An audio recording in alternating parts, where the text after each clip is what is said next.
Estamos, como ya todos sabemos, estamos estudiando la carta de Primera Juan y es una carta pequeña, son apenas 105 versículos y de esta carta encontramos muchas verdades, grandes verdades.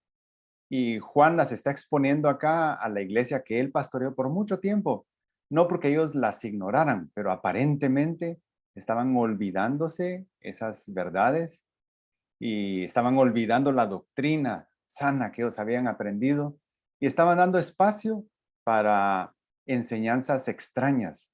Los gnósticos habían llegado a ese lugar.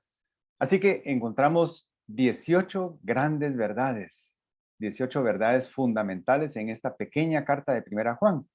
Y hoy nos toca estudiar la verdad número 12 de esas 18 que hemos identificado. Son verdades que nosotros mismos debemos tener presentes, debemos recordarlas. Y esta verdad que vamos a ver hoy es que nadie puede amar verdaderamente si el amor de Dios no está en él.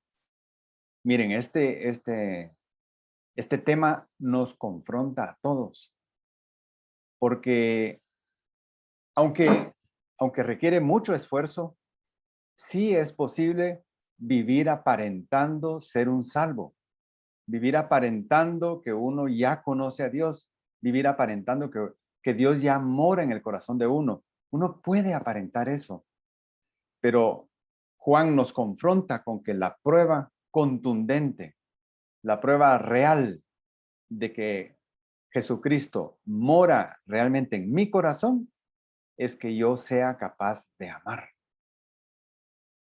Entonces, digo que es muy fuerte porque si yo realmente no estoy amando, ni me nace en el corazón amar, soy incapaz de perdonar, soy incapaz de dejar en el pasado daño que alguien más me hizo, y realmente no hay nada en mi corazón que me redarguya para cambiar, yo debería preguntarme si realmente conozco al Señor. Y tenemos que recordar también que amar al prójimo no es producto de que yo sea una buena persona. Como soy una buena persona, amo al prójimo. No es así. Juan nos recuerda, inspirado por el Espíritu Santo, que el amar al prójimo, el amar verdaderamente al prójimo, viene directamente de Dios. Y es un resultado deseado y esperado de ser un salvo. Ese es el punto que van a tocar estos 6 versículos que vamos a ver hoy, que están contenidos en Primera Juan 4, del 7 al 12. Son 6 versículos.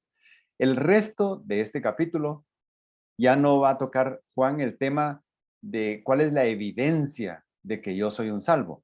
El resto del capítulo va a tratar de cuál es la garantía de que si yo ya soy salvo, me voy a mantener salvo para siempre. Ese es el tema de los versículos 13 en adelante, la garantía. Pero estos 6 versículos son la evidencia de que yo verdaderamente soy salvo y no estoy simulando ser un salvo. Como introducción diríamos que Primera Juan fue escrita por el apóstol Juan como una carta circular. Eso significaba que era una carta que él esperaba que no tuviera un solo destinatario, sino que pasara de iglesia en iglesia, especialmente en la región que él pastoreó, que es la región cercana a Éfeso, o la ciudad de Éfeso, que para nosotros hoy sería en la parte occidental de Turquía.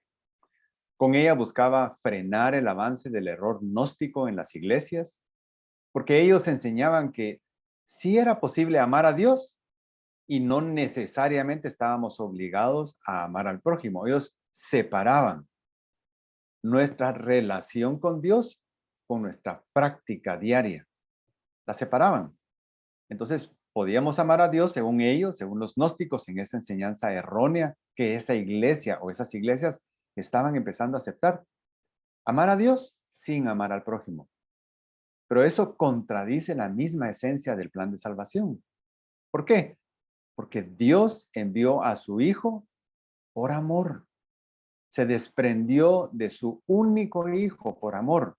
Y Cristo, el Hijo de Dios, vino, predicó y murió también por amor.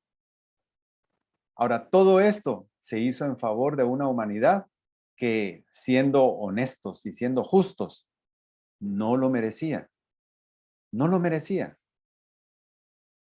Eso, todo ese plan de salvación en sí mismo es el más grande ejemplo de amor al prójimo que pueda darse. Y es la demostración más contundente de la falsedad gnóstica. Pero ¿por qué los hermanos estaban dando el espacio a ese tipo de enseñanzas?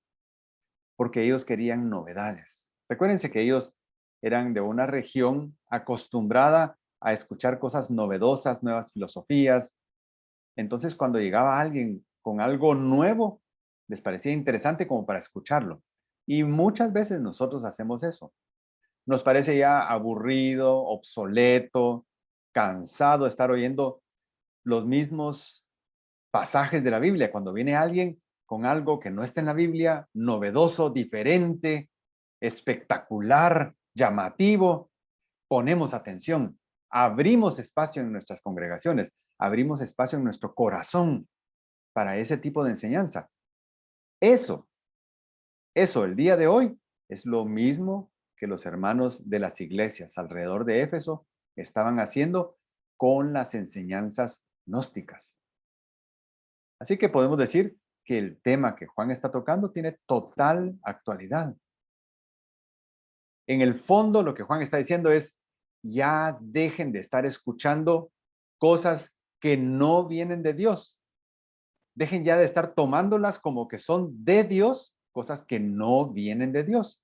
Enfóquense en la enseñanza que Dios dejó. Para nosotros, esa enseñanza está en la Biblia, no en otro lado, en la Biblia.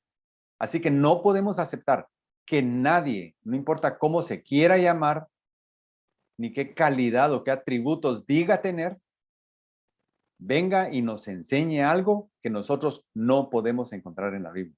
Si no podemos encontrar en la Biblia, no tenemos ninguna obligación de seguirlo. Y ese es el recordatorio de Juan a esta iglesia. Y es el recordatorio de Juan por medio de Primera Juan para nosotros. No es posible amar a Dios sin practicar el amor al prójimo.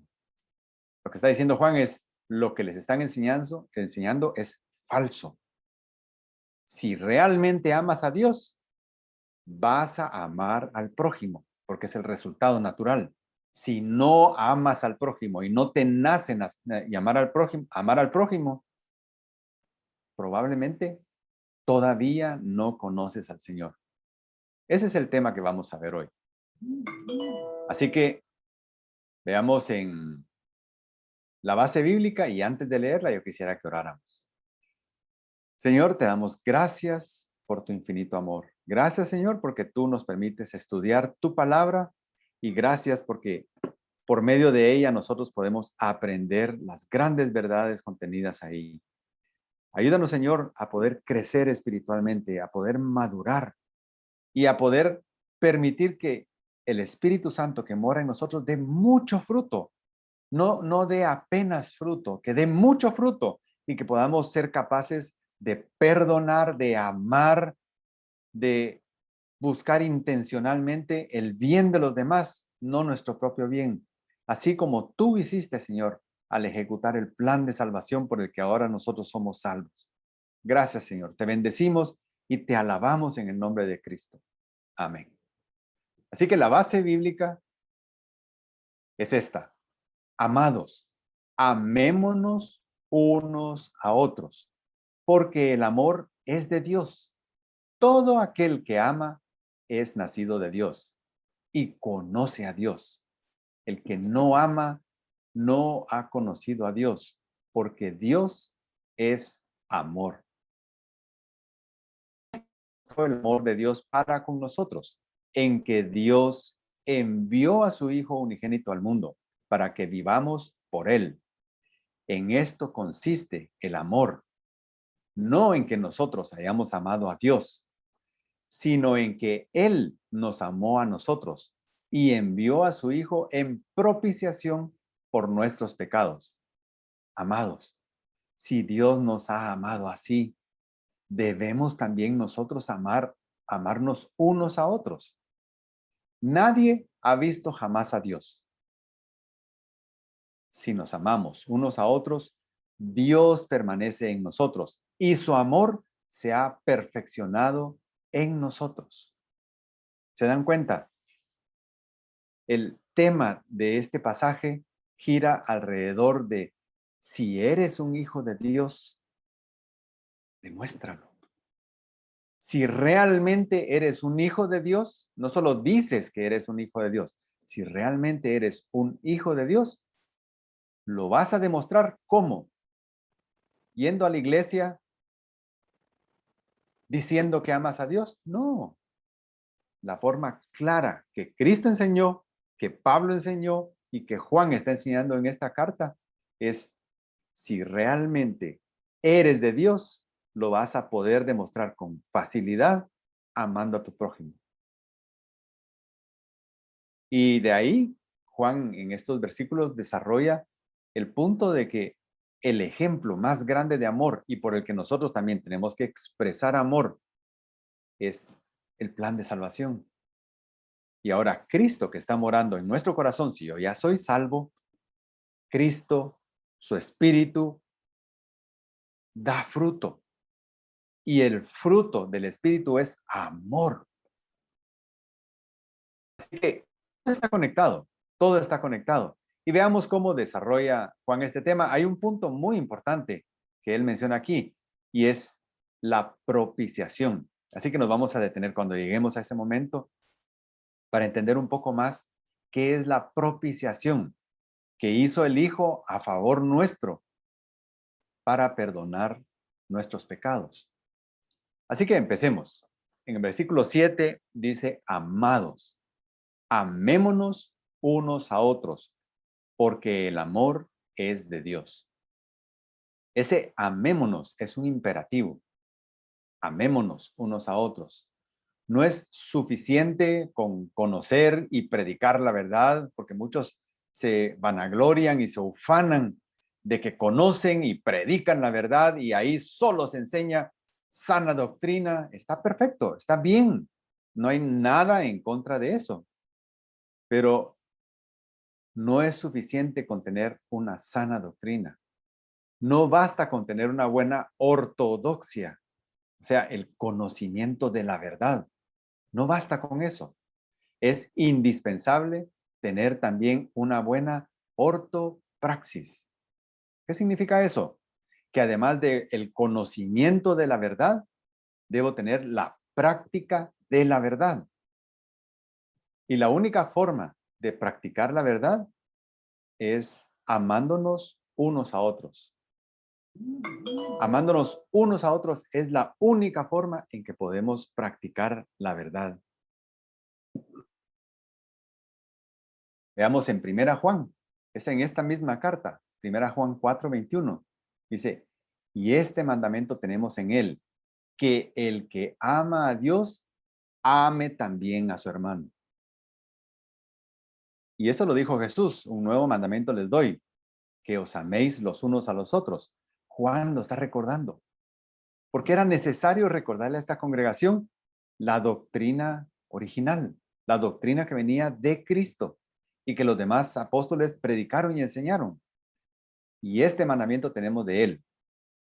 Es un imperativo, no es opcional como los gnósticos querían presentarlo. Es una opción. Tú puedes amar a Dios y opcionalmente puedes amar a tu prójimo. No es así. No es así. Y debemos estar claros, porque el amor es de Dios. No solo procede de Dios, sino que Dios en esencia es amor. Entonces, continuemos.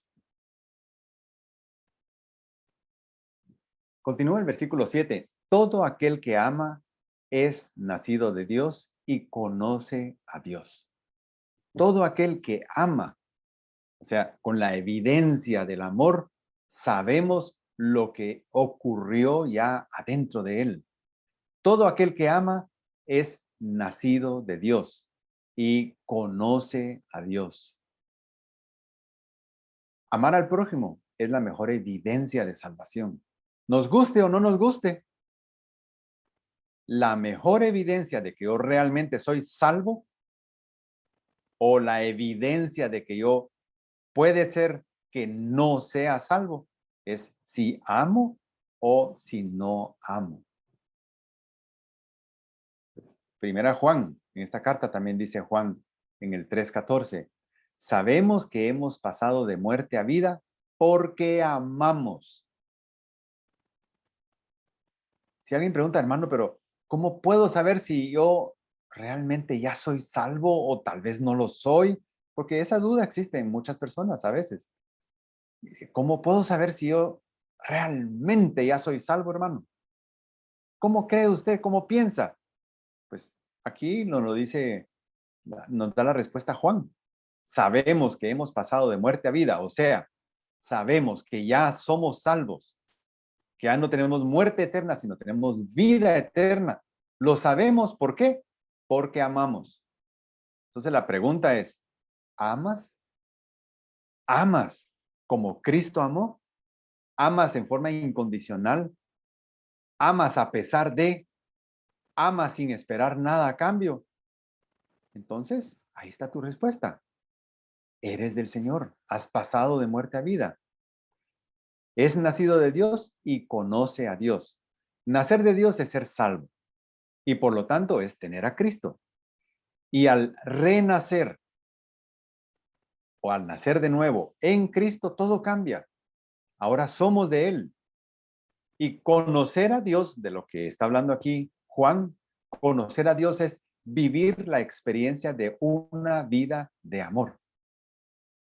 No solo es saber la verdad, es practicar la verdad. Eso significa conocer. El que me ama guardará mis mandamientos. Eso dijo Jesús. El que me ama guarda mis mandamientos. ¿Y cuál es mi mandamiento? Que se amen unos a otros. O sea, el que me ama, el que es mío, ama, ama. Y por lo tanto, conoce a Dios. Esto es algo natural si realmente Dios habita en nuestro corazón. Si Dios está en nosotros, es algo natural. Juan, el Evangelio de Juan 17:3 dice, y esta es la vida eterna, que te conozcan a ti. Jesús estaba conectando el conocer con el ser salvo y tener vida eterna. Y esta es la vida eterna. Esto es lo que empieza a vivir el que pasó de muerte a vida. Conocer a Dios. Conocer a Dios. Ya en el versículo 8 dice, el que no ama no ha conocido a Dios. Si se dan cuenta, es lo mismo que está en el texto anterior, solo que con un no. El que no ama no ha conocido a Dios. En el anterior dice, el que ama ha conocido a Dios. Entonces, el que no ama no ha conocido a Dios, porque Dios es amor. Y aquí está la confrontación que nos hace Juan, inspirado por el Espíritu. Y a muchos no nos gusta oír eso. Nos gusta sentir que somos capaces de ser creyentes, salvos, con una excelente doctrina, predicamos una excelente doctrina, nos peleamos unos a otros por defender a Dios, defender la verdad, defender la Biblia, pero olvidamos en esas peleas que tenemos doctrinales el amor. Y entonces entra la gran duda. Realmente con toda mi ortodoxia, con todo mi conocimiento de la verdad, ¿realmente seré salvo si soy incapaz de amar a mi prójimo? De comprender la, la niñez espiritual de otros que quizás todavía no conocen tanto del Señor y por eso actúan de una manera que a mí me molesta, Yo sé que no le agrada a Dios que uno haga ciertas cosas y veo que el otro las hace, pero dice que es de Dios. Sí, pero se nos olvida que el crecimiento espiritual es un proceso, la madurez es un proceso. Y lo que nos va a asustar a muchos de nosotros es ver qué rápido avanzan algunos que son recién convertidos, que recién han conocido al Señor, qué rápido avanzan, porque le permiten al Espíritu Santo que los transforme. Sienten pasión por compartir la palabra de Dios, aman al prójimo que está en problemas. Pero muchos creyentes que tenemos ya muchos años, a veces somos duros, somos insensibles, somos belicosos, somos peleoneros, según nosotros, defendiendo a Dios y defendiendo la causa de Dios. Y saben, Dios no necesita que lo defiendan. Si Dios necesitara que lo defendieran, no sería Dios. Él no necesita que yo lo defienda. El que no ama, no ha conocido. La ausencia de amor revela que Dios no ha hecho su obra en un corazón. Si preferimos odiar, si preferimos no perdonar, quizás no somos salvos. El que dice que está en la luz y aborrece a su hermano, está aún en tinieblas. Escrito también por Juan en esta misma carta de Primera Juan, en el versículo 2:9. Está aún en tinieblas. Y eso significa, no quiere decir, no conoce todavía bien la doctrina. No. Está aún en tinieblas significa, está aún perdido en sus delitos y pecados. Aún está condenado. No es salvo. Eso quiere decir, porque Dios es amor. Si somos salvos, el amor de Dios vive permanentemente en nuestro corazón. Y no solo vive, también transforma y da su fruto de amor. ¿Y cuál es el fruto de amor? Gozo, paz, paciencia, benignidad. Pablo lo revela en Gálatas, capítulo 5. Amor, gozo, paz, paciencia, benignidad, bondad, fe, mansedumbre, dominio propio. Todo eso es resultado del Espíritu Santo morando en mi corazón y que yo le permito trabajar. Éxodo 34:6 dice, el Señor, Dios compasivo y clemente, lento para la ira y abundante en misericordia y verdad. Desde el Antiguo Testamento ya tenían la idea clara todos los que podían leer la palabra de Dios, que Dios tiene misericordia. Dios tiene misericordia. Continuamos en el versículo 9. Dice, en esto se mostró el amor de Dios para con nosotros. Y lo que está diciendo Juan aquí es, ¿quieres un ejemplo? ¿Quieres un ejemplo de alguien que tiene muchas más cualidades que tú? A ti que te cuesta tanto amar. ¿Quieres ver un ejemplo? Pues te voy a enseñar un ejemplo. En esto se mostró el amor de Dios para con nosotros.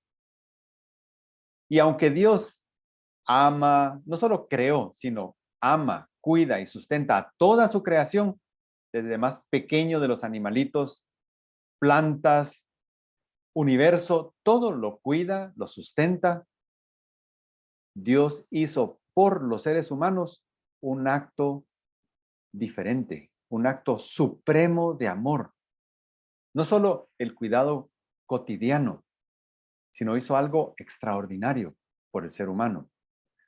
Aunque nosotros no merecíamos nada de su infinito amor, pues éramos rebeldes, y no solo rebeldes, sino que nos confesábamos rebeldes y estábamos condenados justamente por esa rebeldía y por el pecado, y nada en nosotros, ni decir, es que yo nunca he hecho daño a nadie, yo siempre me porto bien, es que yo soy buen ciudadano, buena persona.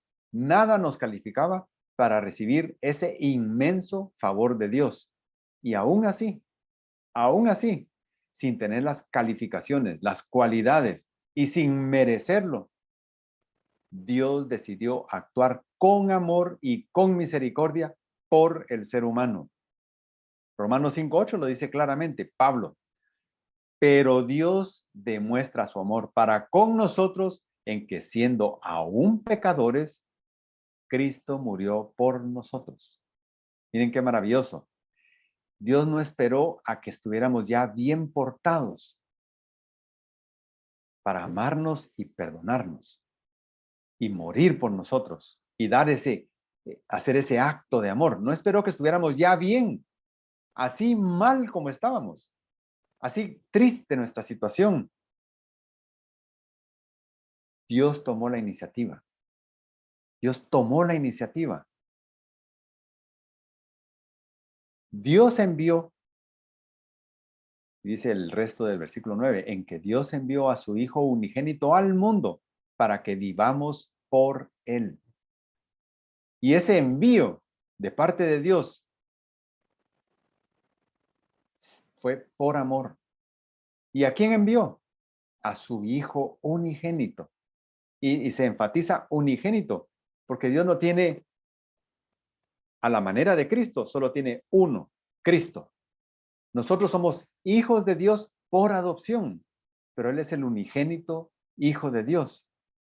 Y cuando dice que Dios envió a su Hijo unigénito al mundo, tenemos que entender que la palabra mundo tiene varias acepciones, varios frentes de donde podemos verla.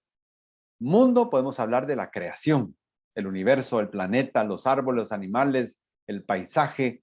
Eso es el mundo. Pero también el mundo incluye a las personas. Y no solamente eso, el mundo incluye el sistema que gobierna a este mundo, que es un sistema diseñado por Satanás. Desde el Edén, desde justo el inicio, la humanidad decidió rebelarse contra Dios. Y el sistema es obra de Satanás. Y no solo es obra de él, sino él lidera el sistema. Y él gobierna en este mundo. Aunque ya leyendo la Biblia, estamos bien claros que su liderazgo en este mundo tiene ya fin. Él es un enemigo ya derrotado. Cristo lo derrotó y vendrá el momento en que sea lanzado finalmente al lago de fuego y nunca más volverá a hacer daño. Pero mientras tanto, Él lidera el sistema en este mundo porque Él lo diseñó. Y dice, para que vivamos por Él. Está haciendo referencia aquí a lo que iba a pasarle a Cristo y el resultado que eso iba a tener en nosotros. Lo maravilloso es que la muerte de Cristo en la cruz obró para vida en nuestro caso. Obró para vida. Pero ese es un beneficio potencial. Y déjenme explicarlo, ya lo hemos visto muchas veces, pero si bien la muerte de Cristo obra para vida y podría obrar para vida de la totalidad de la humanidad, ese beneficio de obrar para vida se vuelve real al momento de creer por fe. O sea, está potencialmente ahí, pero se hace real cuando yo creo por fe.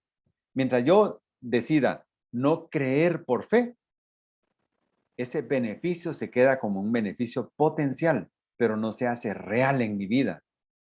No se hace efectivo en mi vida.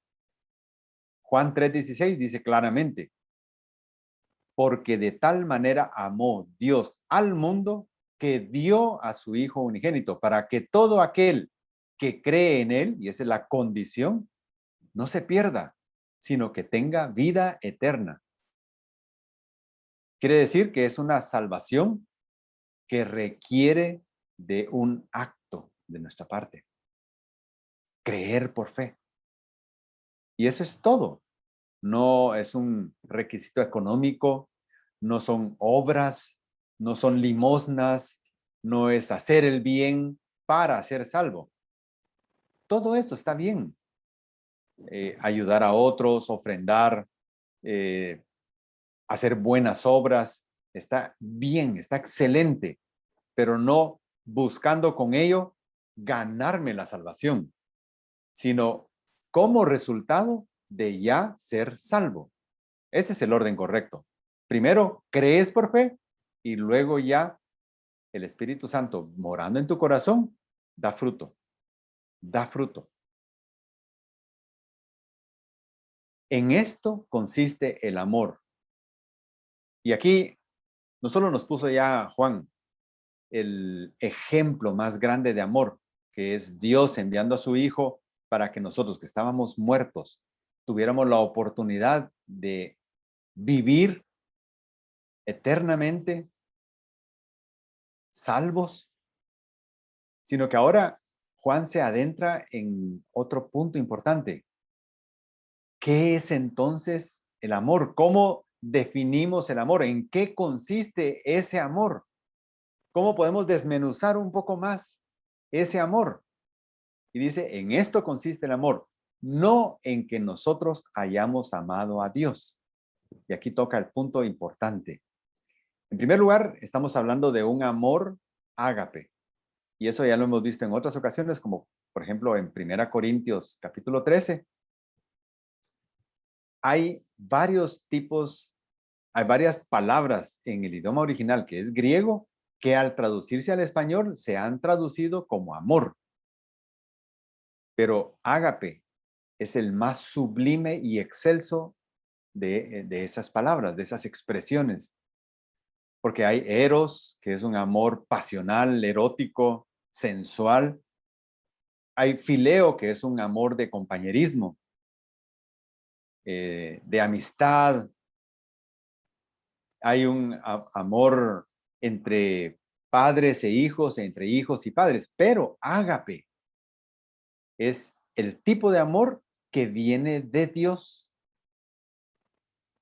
Y el tipo de amor que viene de Dios, que es un amor ágape, viene a morar en todas las personas que son salvas. Y esta es muy diferente a cualquier otra expresión de afecto o de cariño. Dios, que es amor, vive en mí. Ágape, el ágape perfecto, vive en mí. Y el ágape perfecto quiere expresarse en que yo sienta ese mismo amor, ágape perfecto, con el prójimo. El amor humano, y aquí para poner un contraste del amor de Dios con el amor típico del ser humano, el amor humano no toma la iniciativa si no está obligado. Muchas veces nosotros reprimimos nuestro amor si sentimos que no tengo la obligación de amar. Quizás amamos bajo obligación, pero no tomamos iniciativa. Dios tomó iniciativa, vio la situación del ser humano y tomó la iniciativa de mandar a su hijo. El amor humano se otorga por méritos o por expectativas. Porque éste lo merece, porque ha hecho suficientes cosas que ameritan mi amor, lo voy a amar. O tengo la expectativa de que si yo lo amo, va a reaccionar favorablemente. Ahí viene otro aspecto. El amor humano espera y exige reciprocidad. Y eso es lo que el mundo maneja como sus reglas. Yo te muestro amor, demuéstrame tu amor. Yo te mostré amor y no me demostraste amor, no hubo reciprocidad de tu parte. ¿Qué dice el mundo? Tengo el derecho a cortar ese amor. ¿Por qué? Porque no tengo reciprocidad. Dios no piensa así. Si Dios hubiera esperado reciprocidad del ser humano, estaríamos todavía toda la humanidad perdidos, sin ninguna esperanza de salvación. Pero Dios nos amó siendo aún pecadores. Eso quiere decir, no teníamos méritos.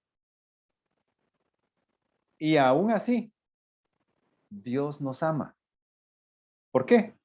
Porque muchas personas han leído del amor de Dios, saben del amor de Dios, porque de alguna manera les ha llegado el mensaje del Evangelio de salvación, en que Dios dio a su Hijo para que tú, que estás mal, puedas ser salvo.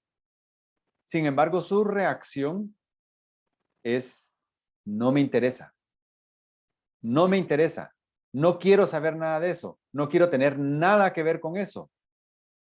Eso lo que dice es, no hubo reciprocidad al amor de Dios. Sin embargo, a Dios eso no le importa, porque va a seguir la oportunidad abierta a pesar de que no haya reciprocidad de parte del ser humano. Va a seguir abierta la oportunidad hasta el último día de su vida. Eso sí, cuando ya una persona muere, se acabó la oportunidad de decidir. Pero mientras tanto, Dios no está contabilizando las veces que yo no quiero oír, hablo mal de él, rechazo, no la está contabilizando. Si un día yo creo, Dios perdona. Salmo 14:3 dice, pero todos se han desviado. A una se han corrompido. No hay quien haga el bien. No hay ni siquiera uno. Por eso decir, yo no siento que necesite ser perdonado por Dios porque yo no me porto mal. Yo soy bueno.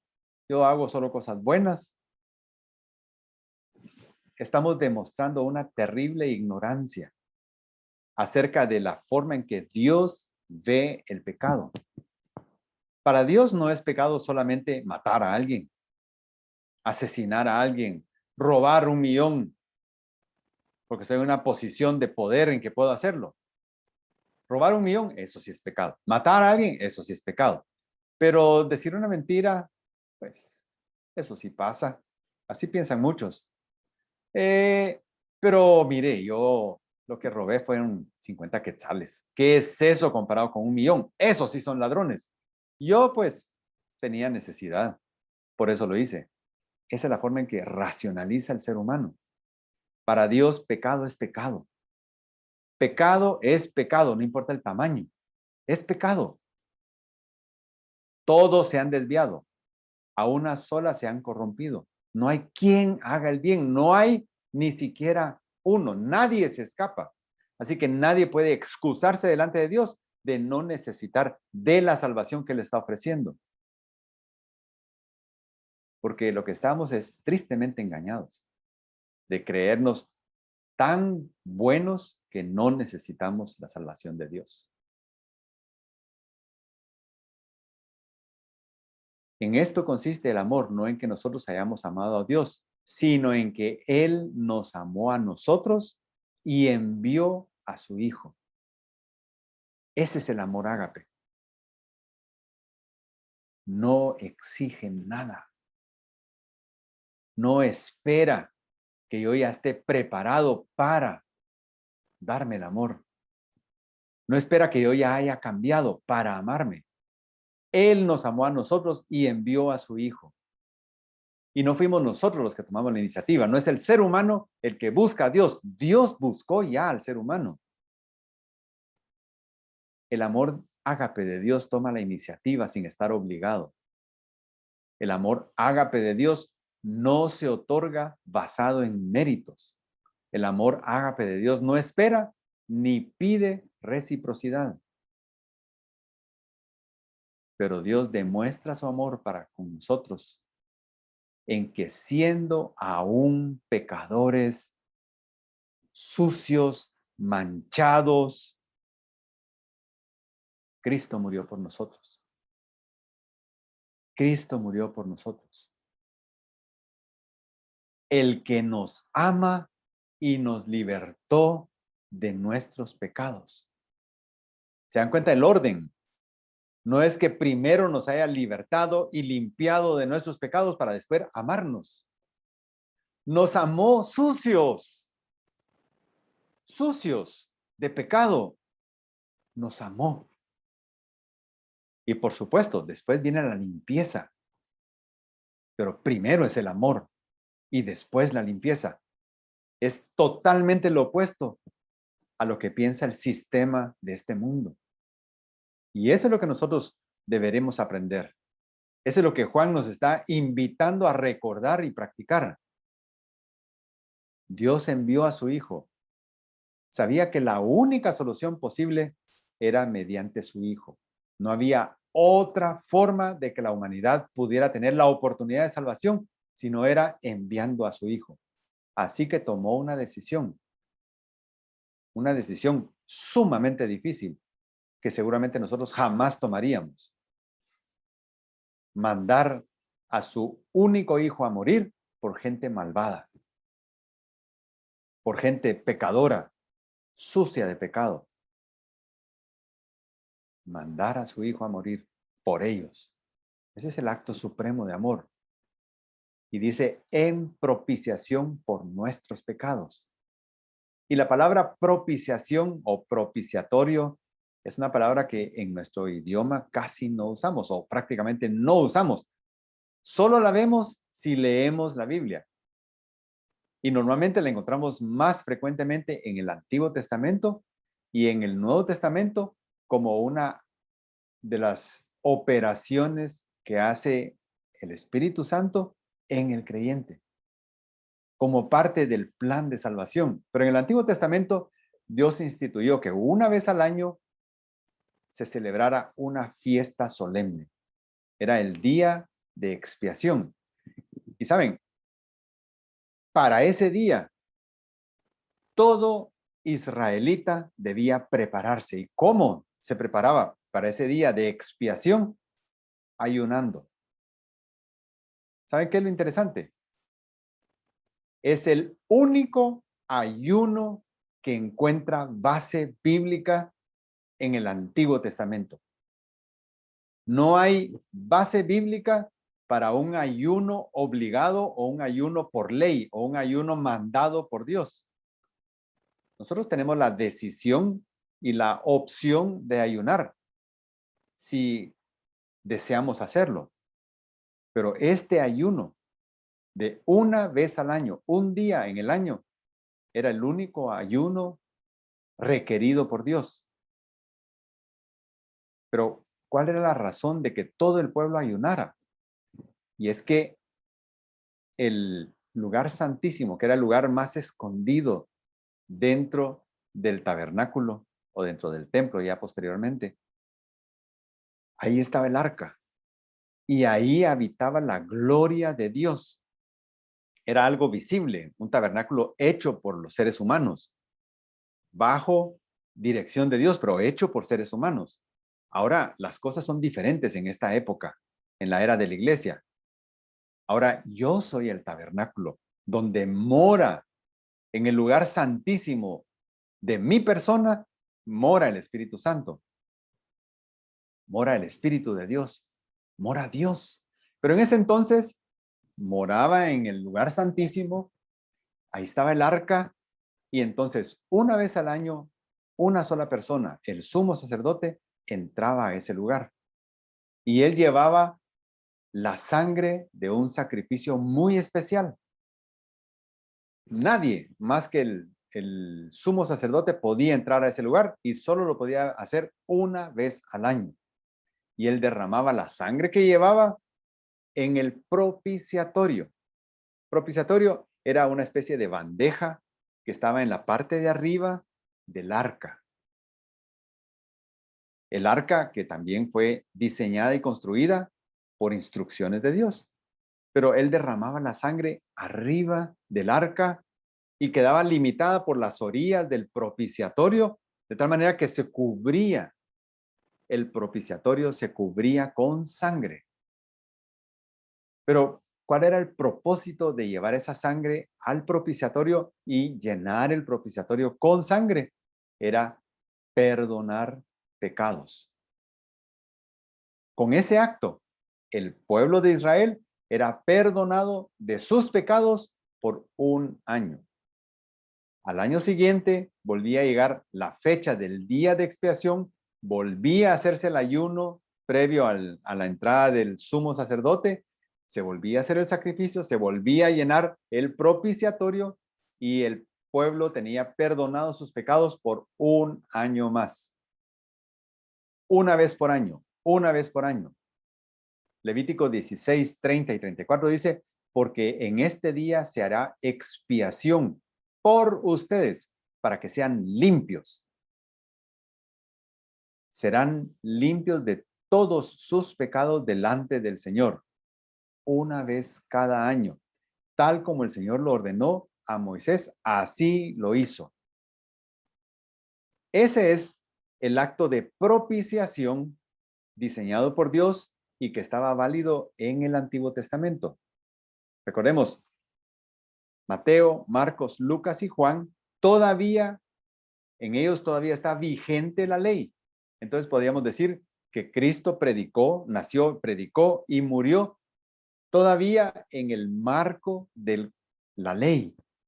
Pero con la muerte de Cristo y su resurrección y la venida del Espíritu Santo, todo ese esquema del Antiguo Testamento, todo ese ritual del Antiguo Testamento quedó sobreseído, o sea, ya no está vigente. ¿Por qué? Porque Dios ahora no habita en templos hechos por seres humanos, habita en corazones, habita en mí.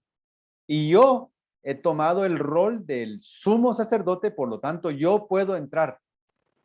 Y no solamente una vez al año, puedo entrar cuando quiera a la presencia de Dios. Y no necesito ni siquiera ir a un lugar especial, a una construcción y esperar cierto tipo de música por cierto tipo de tiempo con las condiciones y la iluminación adecuada y todo para decir, ahora sí, aquí está el Espíritu, pidan lo que sea. Eso no es Biblia, eso no está bien. Eso es un error. El Espíritu Santo mora en mí. Dios mora en mí. Cristo mora en mí. Yo soy el templo y el lugar santísimo está aquí. Y cuando yo necesito, puedo entrar directamente al lugar santísimo y hablar con Dios en cualquier lugar. No necesito estar en un lugar específico. Esos son inventos de los seres humanos para dar realce a, puede ser a la alabanza, a la música, a cierto grupo, a cierto líder, a cierta construcción, pero no es así. Si yo soy salvo y estoy en la era de la iglesia, no estoy en la era del Antiguo Testamento, el lugar físico no es importante. Lo que es importante es que ya esté en mi corazón Cristo. Así que veamos ahorita un poco alrededor de la muerte de Cristo y cómo la propiciación aparece ahí. ¿Era necesaria la muerte de Cristo? Sí, claro que sí.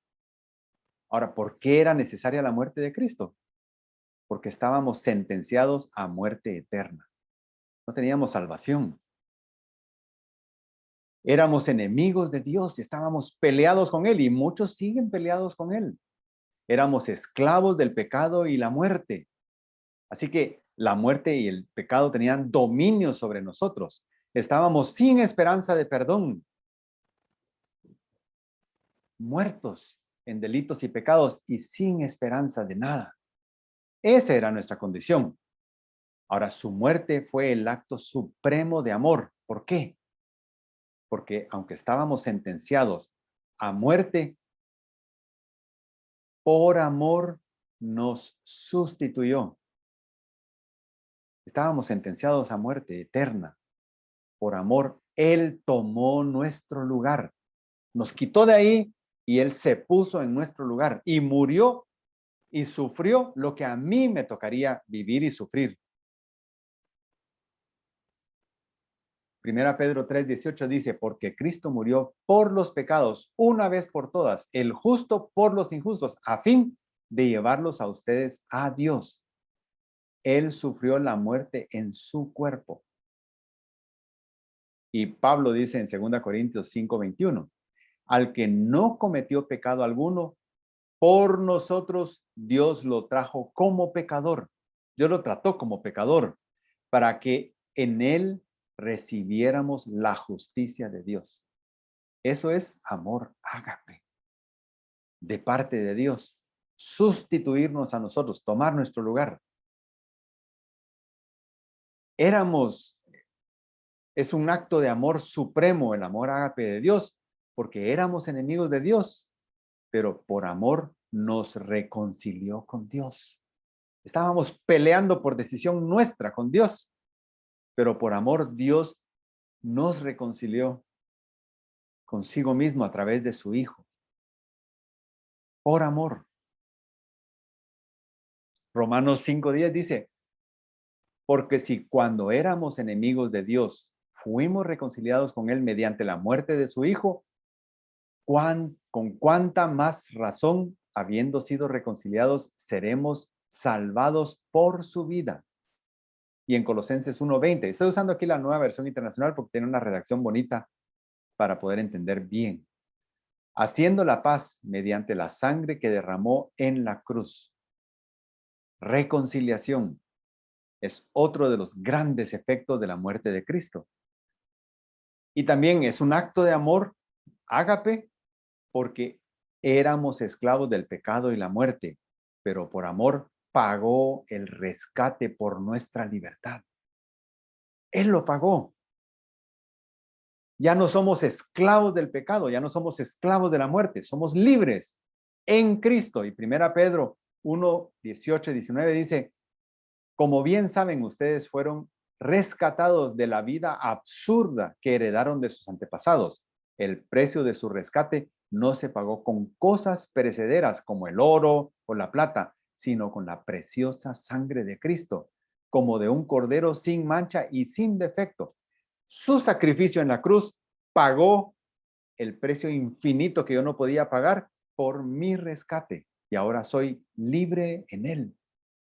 Libre para servirle a él de por vida y con gozo. Su muerte también fue un acto de amor porque estábamos sin esperanza de perdón. Sin esperanza de perdón. Nosotros, gentiles, ni siquiera teníamos acceso a las bendiciones que tenía el pueblo de Israel en el Antiguo Testamento. El gentil no tenía mayor oportunidad, pero Dios prometió desde Abraham que en él, en la simiente de él, serían benditas todas las naciones. Y la simiente de él es Cristo. Y en Cristo somos benditos nosotros ahora, porque fue por Cristo que ahora nuestro pecado ha sido expiado. Nuestro pecado ha sido perdonado. Y cuando Dios nos mira ahora, a nosotros, no mira a ese ser humano que comete, que tiene debilidades, que constantemente está flaqueando, que falla, que a veces le cuesta amar, y a veces sí ama, pero a veces le cuesta mucho amar y le cuesta perdonar y tiene tantas dificultades, porque Dios entiende, hay una naturaleza todavía en él, pero cuando Dios nos mira, él lo que ve es la sangre de su Hijo cubriéndonos. Entonces eso nos hace a nosotros ser justificados delante de Dios. Eso es expiación. Y esa expiación ocurrió por la muerte de Cristo. Primera Juan 2:2 dice, Él es el sacrificio por el perdón de nuestros pecados. Y Hebreos 9:22, sin derramamiento. Y ahí está recordando el autor cómo eran las cosas antes y qué se requería en el caso de Cristo también. Sin derramamiento de sangre no hay perdón. Cristo necesitaba derramar su sangre. También Cristo fue ofrecido en sacrificio una sola vez para quitar los pecados de muchos. Así que nuestra antigua realidad era que estábamos sentenciados a muerte eterna, éramos enemigos de Dios, estábamos esclavos del pecado y la muerte y estábamos sin esperanza de perdón. Esa era nuestra antigua realidad, pero nuestra nueva realidad es que por su amor tenemos vida eterna. Por su amor somos hijos amados de Dios. Por su amor, por supuesto, estamos hablando de amor ágape. Por su amor ágape, somos libres del pecado y la muerte. Por su amor, nuestro pecado ha sido perdonado. Esa es nuestra nueva realidad. Y ese perdón de pecados es la expiación. Es la expiación. Y no es solamente una vez al año, es una vez y para siempre.